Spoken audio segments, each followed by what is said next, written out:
나는 하나님을 예배하는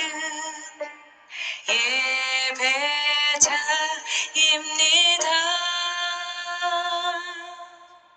내가 서 있는 곳 어디서나 하나님을 예배합니다. 나는 하나님을 예배하는 예배자입니다. 내가 서 있는 곳 어디서나 하나님을 예배합니다. 내 영혼 거룩한 은혜를 향하여 내 마음 완전한 하나님 향하여 이곳에서 바로 이 시간 하나님을 예배합니다.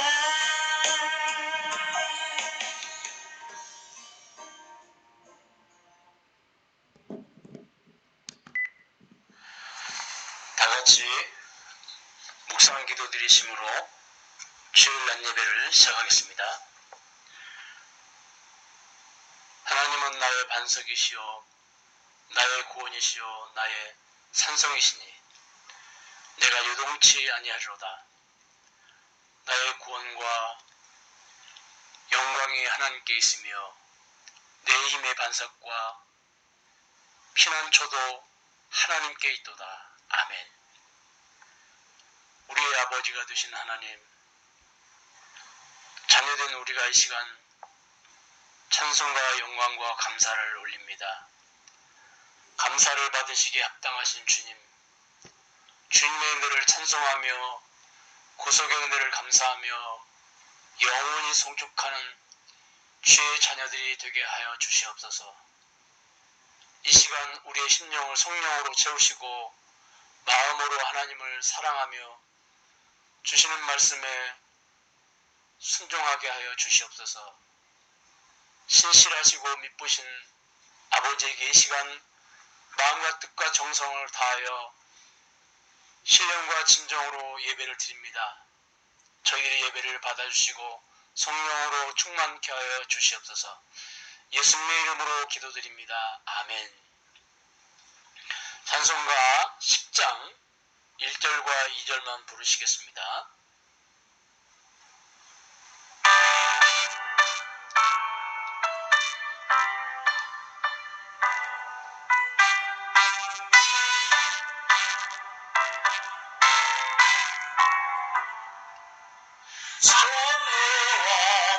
전능하옵소서 주 이름 찬송케 하옵소서. 영광과 권능의 성부여셔서 우리를 다스려 주옵소서.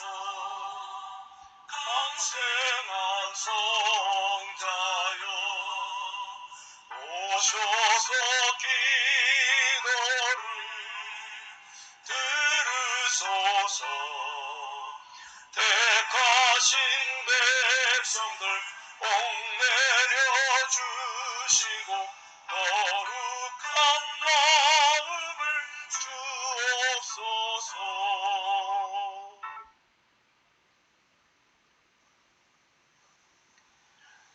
사도신경으로 신앙을 고백하시겠습니다. 전능하사 천지를 만드신 하나님 아버지를 내가 믿사오며 그의 아들 우주 예수 그리스도를 믿사오니 이는 성령으로 잉태하사 동정녀 마리아에게 나시고 본디오 빌라도에게 고난을 받으사 십자가에 못 박혀 죽으시고 장사한 지 사흘 만에 죽은 자 가운데서 다시 살아나시며 하늘에 오르사 전능하신 하나님 우편에 앉아 계시다가 저리로서 산자와 죽은 자를 심판하러 오시리라. 성령을 믿사오며 거룩한 공예와 성도가 서로 교통하는 것과 죄를 사해 주시는 것과 몸이 다시 사는 것과 영원히 사는 것을 믿사옵나이다. 아멘. 교동문 35번입니다. 만군의 여호와여, 주의 장막이 어찌 그리 사랑스러운지요. 내 영혼이 여호와의 궁정을 사모하여 쇠약하며 내 마음과 육체가 살아계신 하나님께 부르짖나이다. 나의 왕 나의 하나님 만군의 여호와여, 주의 제단에서 참새도 제집을 얻고 제비도 새끼들 보금자를 얻었나이다. 주의 집에 사는 자들은 복이 있나니 그들이 항상 주를 찬송하리이다. 주께 힘을 얻고 그 마음에 시온에 데려가 있는 자는 복이 있나이다. 그들이 눈물 골짜기로 지나갈 때에 그곳에 많은 샘이 있을 것이며 이른 비가 복을 채워주나이다. 주의 궁정에서 한날이 다른 곳에서의 첫날보다 나은즉 악인의 장막에 사는 것보다 내 하나님의 성전 문지기로 있는 것이 좋사오니 만군의 여호와여, 주께 의지하는 자는 복이 있나이다. 아멘. 찬송가 94장 1절과 2절만 부르시겠습니다.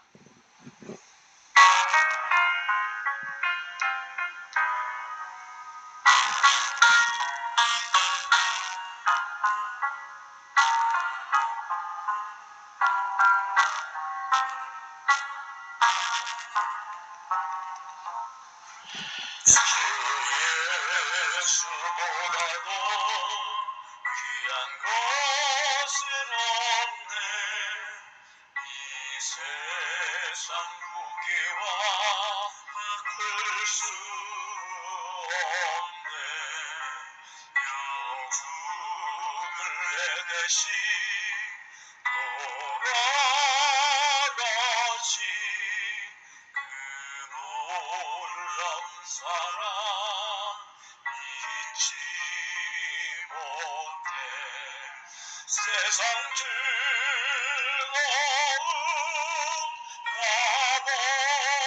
가버리고 세상 즐거움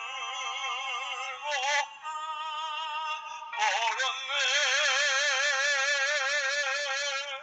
주 예수보다도 귀한 것은 없네. 예수 밖에는 없네. 주 예수보다도 귀한 것은 없네. 이 세상 경외와 바꿀 수 없네. 이전에 즐기던 세상이도 주 사랑하는 맘 내지 못해. 세상 즐거움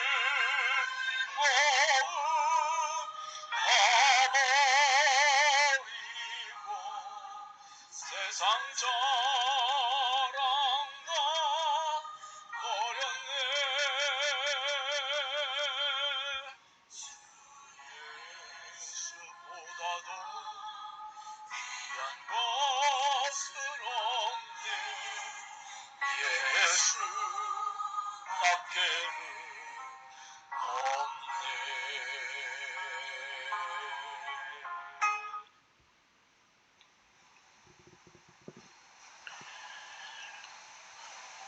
다 같이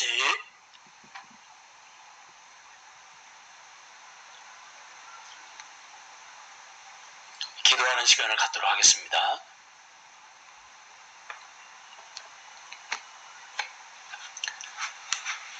치료자 되시는 아버지 하나님, 지금 저희들은 머리털부터 발바닥까지 상한 것이 없는 상처투성이입니다. 하나님의 창조 질서를 거스리며 황금우상과 탐욕과 정욕으로 바벨탑을 쌓은 죄를 용서하여 주옵소서. 이제 옷을 찢는 것이 아니라 마음을 찢으며 생태계적 회개를 할 수 있도록 도와주시옵소서. 주님, 코로나19 확산으로 혼란과 불안 속에 있는 저희들과 함께하여 주시옵소서. 어려움 속에서도 속사람을 강건케 하여 주셔서 평안과 안식 가운데 살게 하여 주시옵시고, 각자의 삶의 현장에서 최선을 다할 수 있도록 붙잡아 주시옵소서. 코로나19 감염으로 고통받는 이들에게 치료의 광선으로 함께하여 주시고, 이들을 헌신적으로 돌보는 의료진과 가족들을 주의 은총으로 붙잡아 주시옵소서.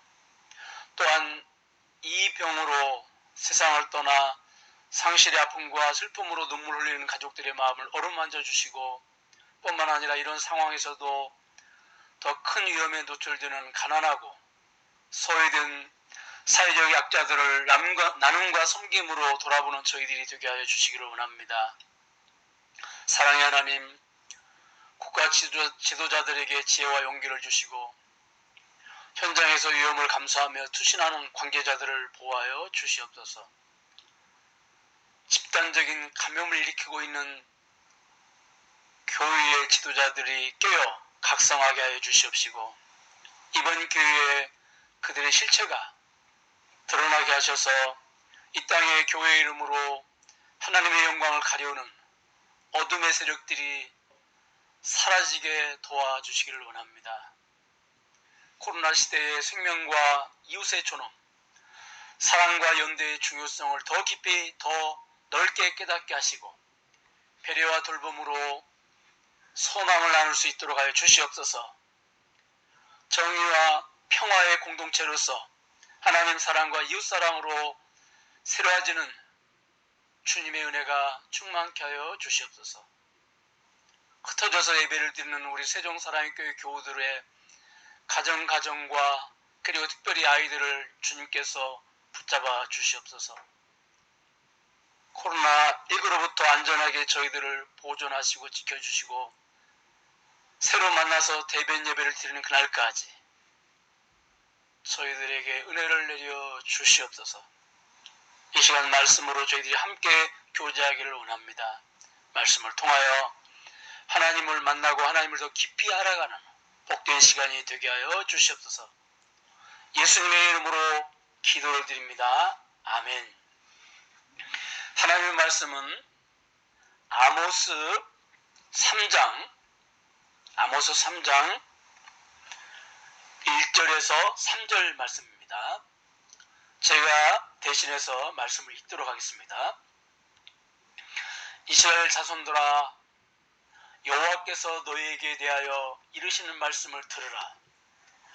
애굽 땅에서 인도하여 올리신 모든 족속에 대하여 이르시기를, 내가 땅의 모든 족속 가운데 너희만을 알아나니 그러므로 내가 너희 모든 죄악을 너희에게 보응하리라 하셨나니, 두 사람이 뜻이 같지 않은데 어찌 동행하겠으며. 아멘. 오늘 우리가 읽은 짧은 말씀 속에는 한 나라의 역사와 사회를 이해할 수 있는 열쇠가 들어있습니다. TV를 보면 시사평론 전문가들이 나와서 이런저런 말들을 많이 합니다. 왜 우리에게 이런 현상이 일어났느냐, 세대 갈등의 문제가 무엇이냐, 젊은이들의 문제가 무엇이냐. 그런데 그 말을 들어보면 긴 것 같기도 하고 아닌 것 같기도 합니다.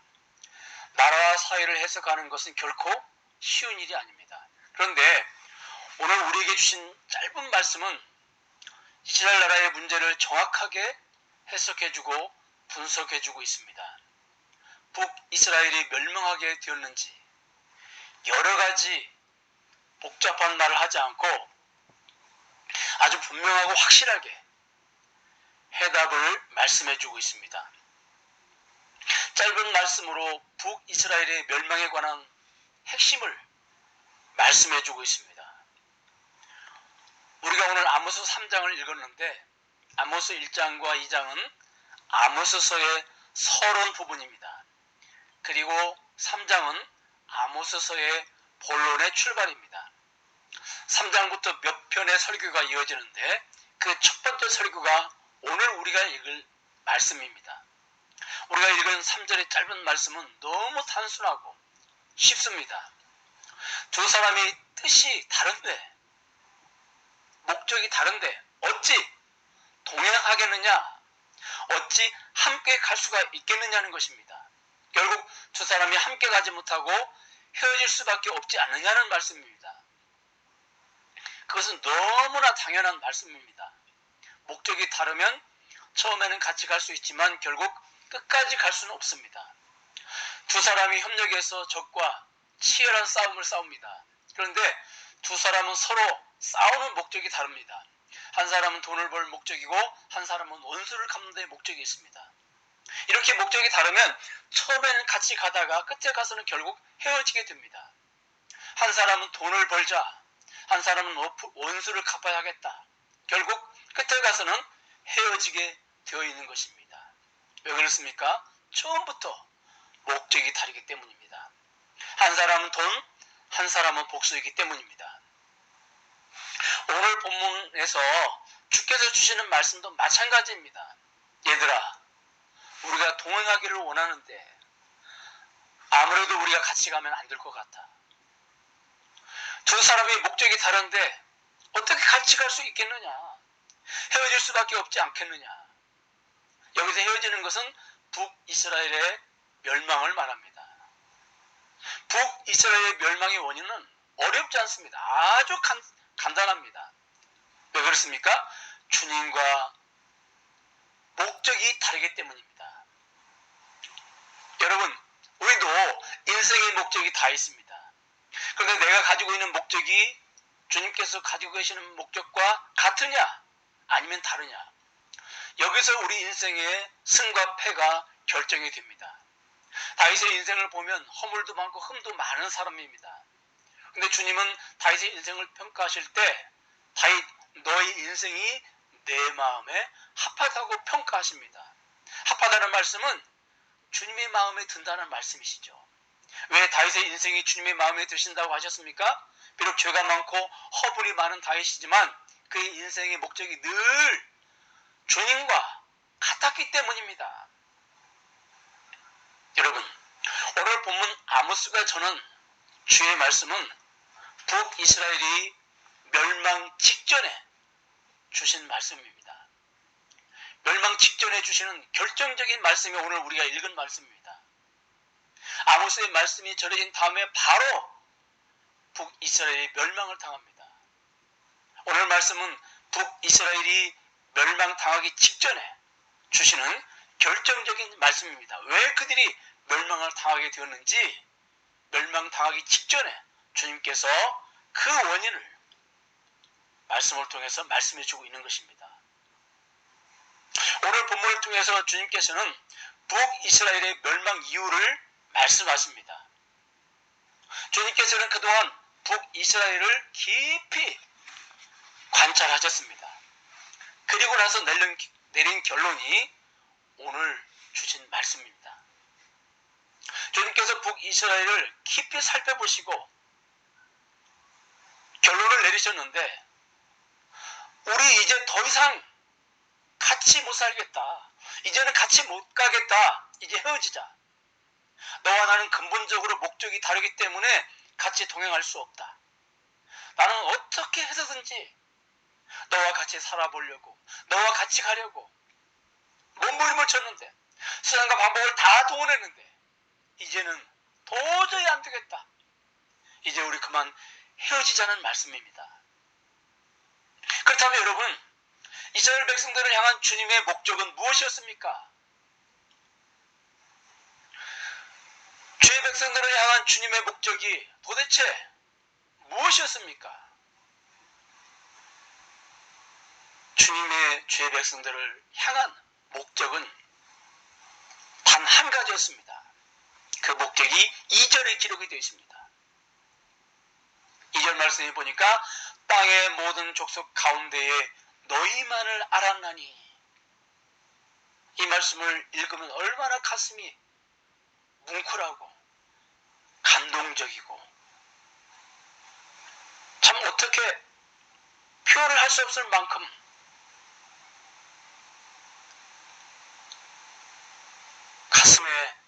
감동의 물길이 몰려옵니다. 다시 2절을 보니까 땅의 모든 족속 가운데에 너희만을 알았나니, 이게 도대체 무슨 말씀입니까? 여러분, 주께서 다른 민족들을 몰랐다는 말입니까? 아닙니다. 주님은 세상의 모든 나라도 아시고 세상의 모든 나라의 왕들도 아시고 주님은 그 왕들의 주인이십니다. 지금 북이스라엘을 포로로 잡아가는 바벨론 제국도 주님의 통치 아래에 있습니다. 북이스라엘을 포로로 잡아가는 것이 자신들의 맘대로 잡아가는 것이 아닙니다. 다 주님의 절대적인 통치 아래, 승인 아래 일어난 일인 것입니다. 그러므로 너희만을 알았다는 말은 주께서 다른 나라도 다 알았지만 너희들만 특별히 사랑했다는 말입니다. 이 세상의 모든 족속이 다 주의 피조물이지만 그 모든 사람들을 다 사랑하는 것이 아니라 너희들만 특별히 선택해서 사랑했다는 말입니다. 남편이 아내에게 나는 당신밖에 몰라, 이 말은 세상의 다른 여자를 모른다는 말이 아니죠. 나는 당신만을 사랑한다는 말입니다. 이 말씀이 바로 오늘 주님이 주신 말씀이었습니다. 세상의 모든 사람들, 세상의 모든 나라들을 주님이 아셨지만 주님의 사랑한 것은 이스라엘 백성들이었습니다. 주님의 목적은 오직 이스라엘이 전부셨습니다. 여러분 기억하십시오. 주님의 사랑은 이곳저곳 해프게 나눠주신 사랑이 아닙니다. 집중적으로 이스라엘 백성들만을 사랑하셨습니다. 주님의 마음에는 오직 이스라엘만이 존재했습니다. 성경에 보면 하나님께서 우리에게 이것저것을 요구하시는 말씀이 나옵니다. 봉사를 요구하시고 헌신을 요구하시고 헌금을 요구하시는 것 같지만 그 목적 역시 우리가 가지고 있는 것을 요구하는 것이 아니라 우리 자신을 목적으로 하고 계신 것입니다. 왜냐하면 그 봉사나 헌신이나 헌금이 다 우리 자신을 대표하는 것들이기 때문입니다. 고린도후서 8장 5절에 보니까 그들이 먼저 자신을 주께 드리고, 그러니까 헌금이 사람을 대표하는 것입니다. 그래서 헌금을 드리면 사람이 드려지는 것입니다. 이처럼 하나님의 목적은 오직 사람입니다. 하나님의 목적은 오직 여러분과 저인 것입니다. 요즘 정부에서 코로나19 때문에 비대면 예배를 드려야 한다고 합니다. 그런데 교회 목회자들 일부가 예배는 생명처럼 귀한 것이기 때문에 정부의 방침을 따를 수 없다고 합니다. 예배가 생명처럼 귀한 것은 사실입니다. 이사야 43장에 이 백성은 내가 나를 위하여 지었나니 나를 찬송하게 하려 함이니라. 예배가 우리의 존재 이유이고 예배가 우리의 존재 목적인 것은 사실입니다. 그러므로 예배는 결코 중단할 수 없습니다.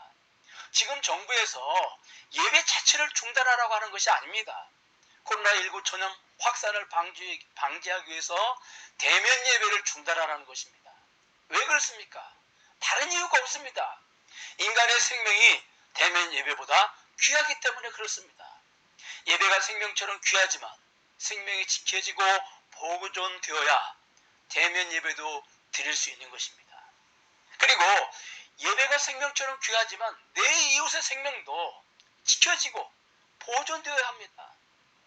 그래야 내 이웃과 함께 예배를 드릴 수 있는 것입니다. 레위기 13장 2절과 5절을 보니까 만일 사람이 그의 피부에 무엇이 돋거나 뾰루지가 나거나 색점이 생겨서 그의 피부에 나병 같은 것이 생기거든 그를 곧 제사장 아론에게나 그의 아들 중 한 제사장에게로 데려갈 것이요 제사장은 그 환자를 이래 동안 가두어둘 것이며 이래 만에 제사장이 그를 진찰할지니 그가 보기에 그 환부가 변하지 아니하고 병색이 피부에 퍼지지 아니하였으면 제사장이 그를 또 이래 동안 가둬둘 것이며 구약 성경에도 환자가 발생하면 일단 격리하고 2주 동안 관찰했습니다. 오늘 자가 격리 기간과 비슷한 것인 것이죠. 왜 그렇게 했습니까? 감염을 예방하기 위함인 것이고 감염병으로부터 공동체를 보호하기 위한 것입니다. 그리고 성경에서 반드시 정해진 교회당에서 함께 대면 예배를 드려야 예배다운 예배라는 말씀이 정해져 있으면 우리는 생명을 걸고 그 말씀에 순종하여 정해진 장소에 모여서 대면 예배를 드려야 합니다. 그런데 성전 예배를 철저하게 강조한 구약에서도 거리가 먼 사람들이 성전에 가지 않고 각 지역 회당에 모여서 예배를 드렸습니다.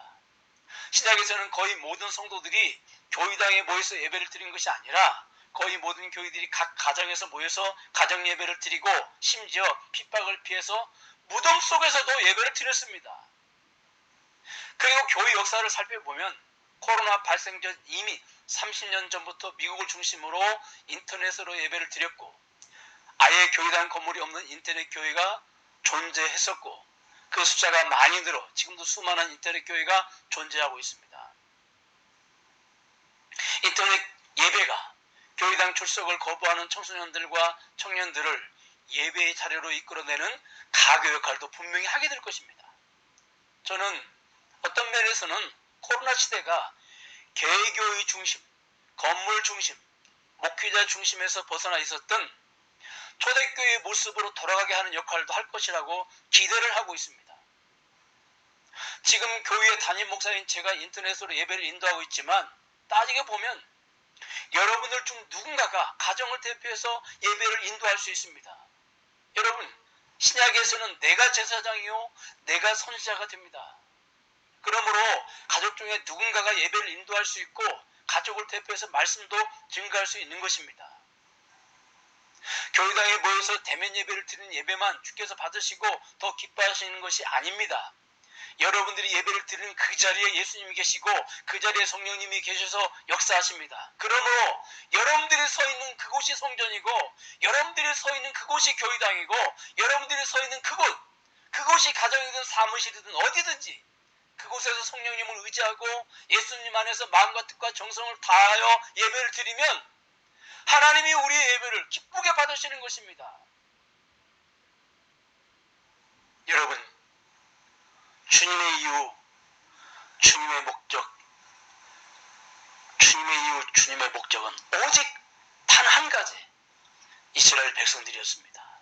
그래서 스바냐 3장 11절에 너희 하나님 여호와가 너희 가운데 계시니 그는 구원을 베푸실 전능자시라.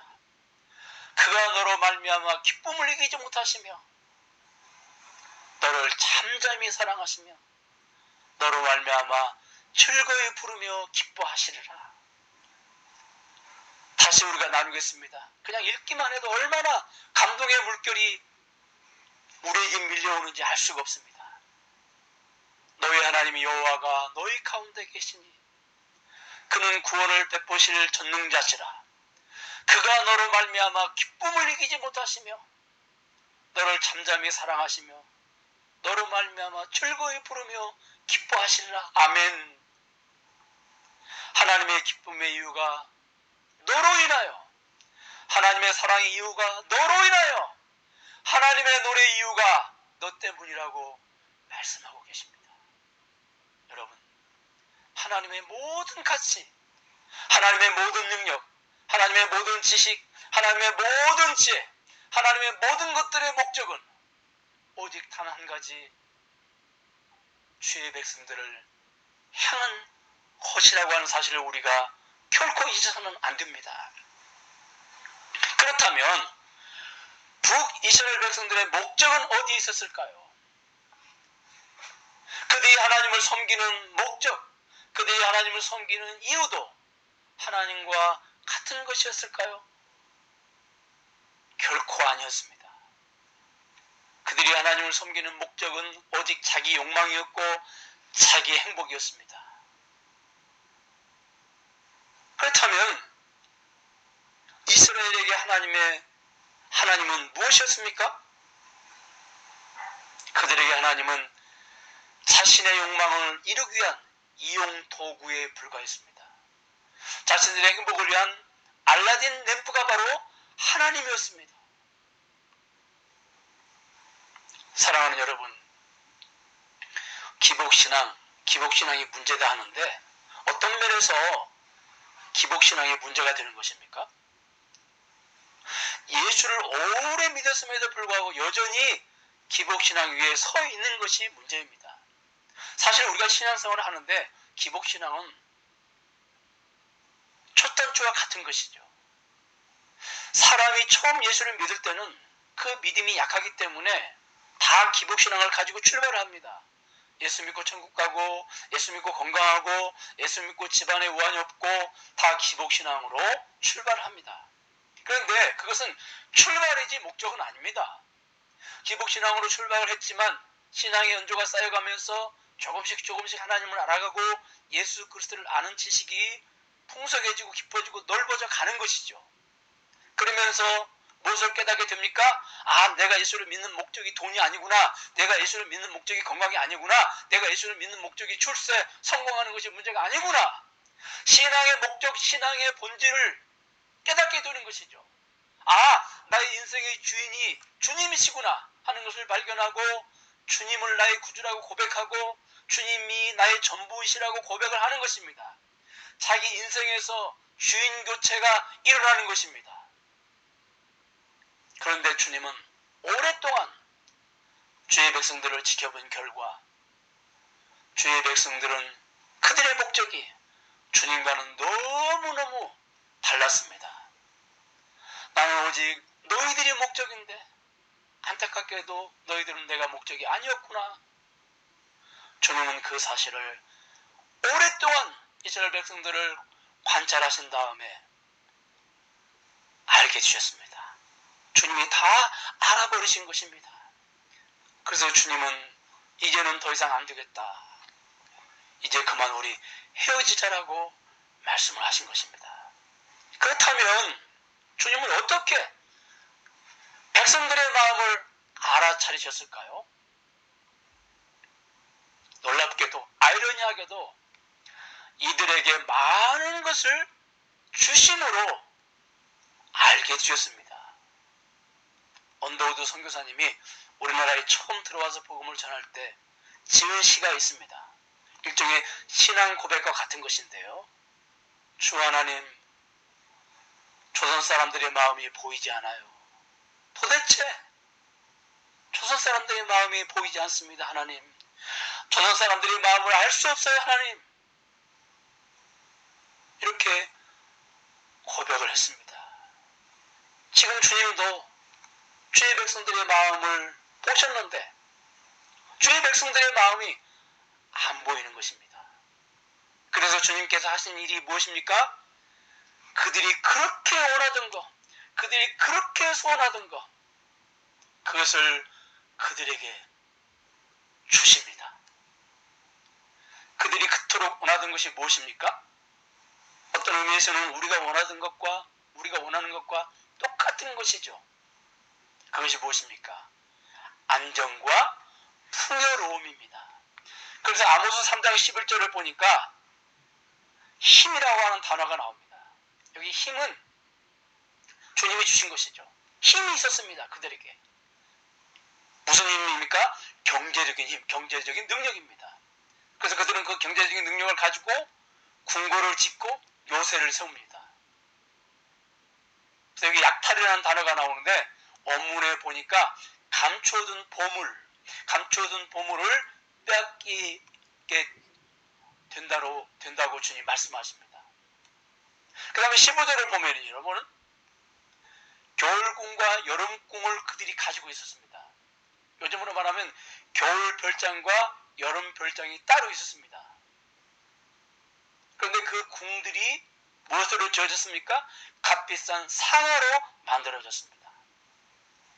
그리고 큰 궁들이 무너지리라 말씀하셨는데 그런 값비싼 여름 궁과 겨울 궁이 상아로 만들어졌는데 그 크기가 거대한 규모를 자랑합니다. 여러분, 우리는 이런 모습들을 통해서 아모스 시대가 얼마나 풍요로운 시대인지를 알 수가 있습니다. 도대체 아모스 시대는 환경적으로 풍요할 이유가 전혀 없습니다. 그런데도 이 아모스 시대는 풍요로운 시대입니다. 어느 정도로 풍요로웠냐면 한마디로 솔로몬 시대와 같이 풍요로운 시대를 맞이하게 됩니다. 왜 그렇습니까? 주께서 그들에게 풍요와 안정을 주신 것입니다. 여러분,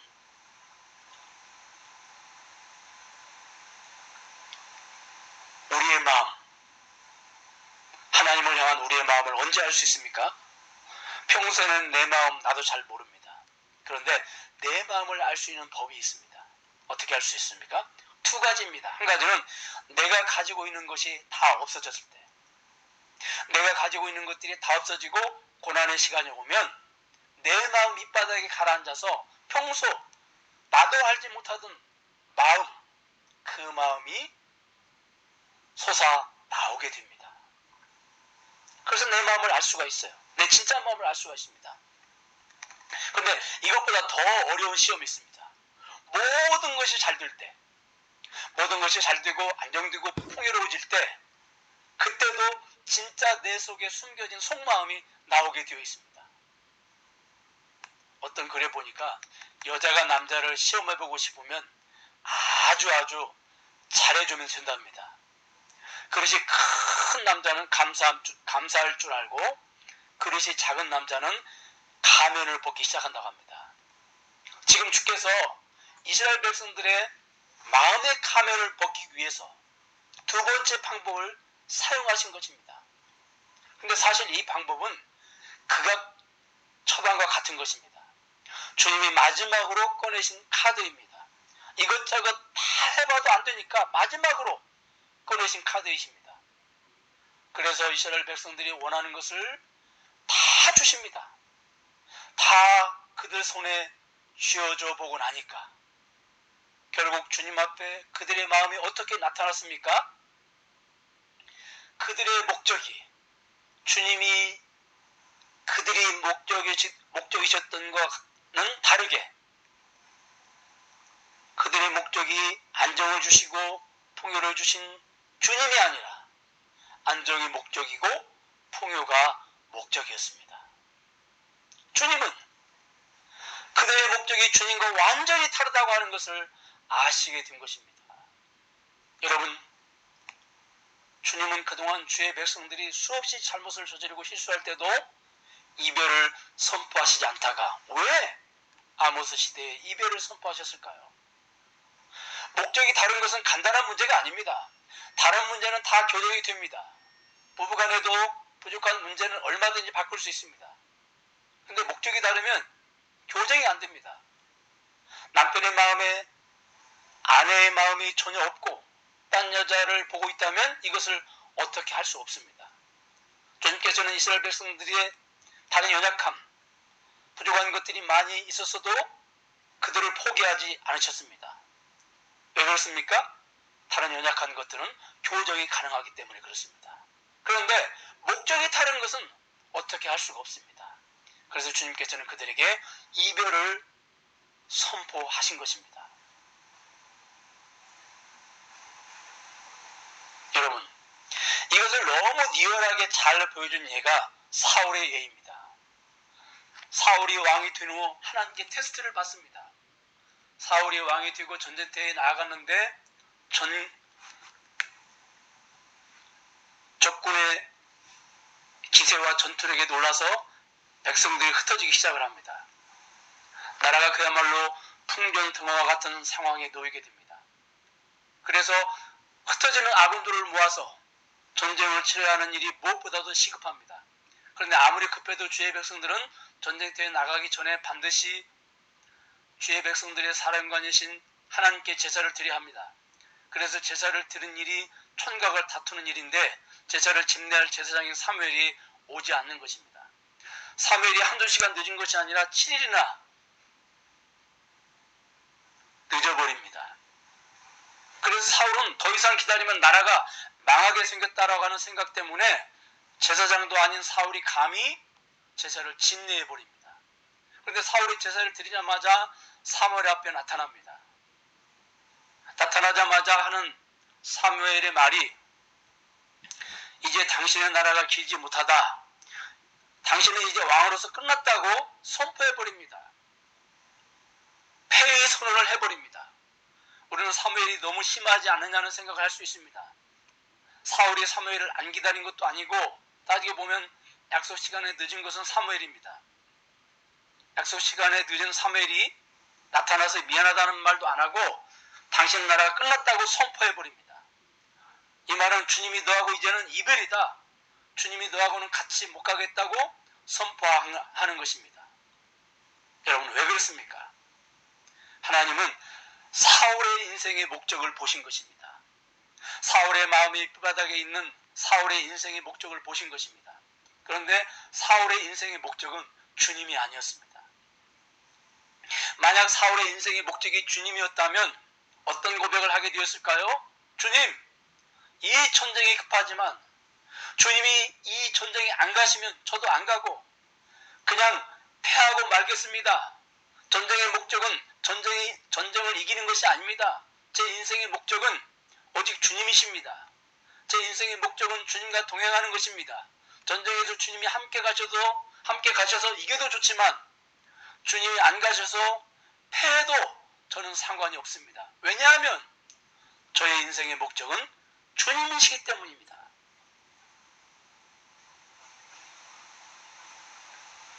그런데 사울의 인생의 목적은 전쟁에서 승리하는 것이고 결과 사람들의 인정을 받는 것이었습니다. 주님은 사울의 도구에 불과했습니다. 그래서 주님은 사울을 버리신 것입니다. 왜냐하면 그 목적은 교정이 불가능하기 때문입니다. 로마서 14장 8절 우리가 살아도 주를 위해서 살고 죽어도 주를 위해서 죽나니 그러므로 사나 죽으나 주의 것이로다. 바울의 이 고백이 우리의 인생의 목적이고 우리의 신앙의 본절이고 목적인 것입니다. 우리는 인생의 구비마다 점검해야 할 것이 있습니다. 그것이 무엇입니까? 내 인생의 목적이 무엇이냐는 것입니다. 신학을 결정할 때, 취업을 결정할 때, 결혼 상대를 찾을 때, 질병 위기가 찾아왔을 때, 사업의 위기가 왔을 때, 그때마다 내 인생의 목적이 무엇이냐를 점검해 보아야 합니다. 코로나19 시대를 지나면서 우리 인생의 목적이 무엇인가를 다시 한번 철저하게 점검해 보아야 합니다. 창세기 39장에 보니까 요셉이 감옥에 갑니다. 창세기 39장 22절과 23절을 보면 특별히 22절에 보니까 교도소장이 요셉에게 죄수들의 관리 책임을 맡깁니다. 이 사건을 성경 기자는 어떻게 바라보고 있습니까? 하나님이 요셉을 형통하게 하셨다고 기록하고 있습니다. 여러분 이 말씀이 이해가 되십니까? 우리가 생각하는 형통은 무엇입니까? 종으로 안 팔려오는 것이 형통이고 아예 감옥에 안 가는 것이 형통입니다. 누명을 안 쓰고 감옥에 안 가는 것이 형통입니다. 그런데 요셉은 어린 나이에 종으로 팔려오고 누명을 쓰고 감옥에 갇히게 됩니다. 인간적으로 볼 때 요셉의 삶은 다 망가졌습니다. 그런데 성경 기자는 요셉이 형통하게 되었다고 말씀하고 있습니다. 왜 그렇습니까? 요셉의 삶의 목적이 하나님의 목적과 같았기 때문입니다. 그런 의미에서 주의 백성들의 형통은 근본적으로 다른 것입니다. 주의 백성들의 형통, 주의 백성들의 성공, 주의 백성들의 출세, 주의 백성들의 비전은 다른 것이 아닙니다. 자신의 목적이 하나님의 목적과 일치하느냐, 일치하지 않느냐입니다. 오래전에 상영된 영화 중에 천국의 아이들이라는 인도 영화가 있었습니다. 이 영화가 각종 상을 많이 받았는데 영화의 내용은 간단합니다. 너무도 가난한 어린 남매가 살아가는 이야기입니다. 어린 남매가 너무 가난해서 신발 한 켤레를 가지고 두 남매가 나눠서 사용을 합니다. 학교가 오전 반, 오후 반으로 분리가 되어 있는데 오전에는 여동생이 신발을 사용하고 오후에는 오빠가 신발을 사용합니다. 그러니 얼마나 불편하겠습니까? 오빠가 신발을 사용할 때는 여동생이 신발 없이 다녀야 되고, 여동생이 신발을 사용할 때는 오빠가 신발 없이 맨발로 다녀야 됩니다. 그러니 얼마나 불편하고 부끄럽고 창피하겠습니까? 그런데 어느 날 그 동네에서 마라톤 대회를 여는데 1등은 TV, 2등은 냉장고, 3등 상이 신발을 상으로 받는 것이었습니다. 오빠가 동생에게 3등 상이 신발을 받는 것이라는 소식을 전하니까 동생이 그렇게 기뻐할 수가 없습니다. 그렇게 기뻐할 수가 없습니다. 오빠 우리 3등에서 꼭 신발을 상으로 받자. 오빠는 3등에서 신발을 상으로 받으려고 죽을 힘을 다해서 날마다 마라톤 연습을 거듭합니다. 드디어 결전의 날에 오빠가 대회에 출전해서 죽을 힘을 다해서 달렸는데 그만 1등을 해버리고 말았습니다. 오빠가 너무너무 실망을 합니다. 왜 그렇습니까? 3등을 해서 신발을 받아야 하는데 1등을 해서 신발을 받지 못했기 때문입니다. 집에 돌아와서 동생에게 동생아 미안해, 오빠가 실은 1등을 해버렸어. 오빠의 말을 듣고 동생도 크게 실망을 합니다. 울음을 터뜨립니다. 오빠 미워. 오빠 미워. 왜 3등을 해야지 1등을 했어? 참 순수한 아이들의 모습을 우리가 볼 수가 있죠. 1등 한 상품 가지고 팔아서 많은 신발을 살 수 있었을 텐데 이 아이들 눈높이에서는 3등을 하지 못하는 것이 그렇게 안타까운 것입니다. 여러분, 여기서 주의 백성들의 모습이 누구의 모습입니까? 1등을 해야 하는 사람들이 아닙니다. 주님과 동행하는 것이 목적이고 그것이 3등이라면 3등을 주의 백성들은 해야 하는 것입니다. 1등을 해서 신발을 상으로 받지 못한 것에 아쉬워하고 돌아져야 할 사람들이 바로 주의 백성들입니다. 저는 말씀을 맺겠습니다. 불신자는 1등을 하면 형통이고 성공입니다. 그런데 주의 백성들은 3등을 해야 1등이고 성공인 것입니다. 우리는 목적이 다른 사람들입니다. 주님은 우리에게 매일매일 질문을 하십니다. 코로나 시대에 우리에게 주님은 질문을 하십니다. 너의 목적은 어디 있느냐? 이 질문에 우리가 답을 해야 합니다. 이 질문에 나의 삶의 궤도가 벗어났다면 코로나 시대를 맞이해서 이 기회를 삼아서 우리가 궤도를 수정해야 되겠습니다. 기도하겠습니다. 하나님의 목적은 우리이십니다. 그리고 우리의 목적도 하나님이어야만 합니다. 코로나 시대를 맞이해서 우리의 삶의 목적이 어디에 있는지 스스로 질문하는 기회가 되게 하여 주시옵소서. 너의 목적은 어디에 있느냐? 주님의 이 질문에 우리가 답하고 이 질문에 나의 삶의 궤도가 벗어났다면 궤도를 수정하게 하여 주시옵소서. 예수님의 이름으로 기도하옵나이다. 아멘.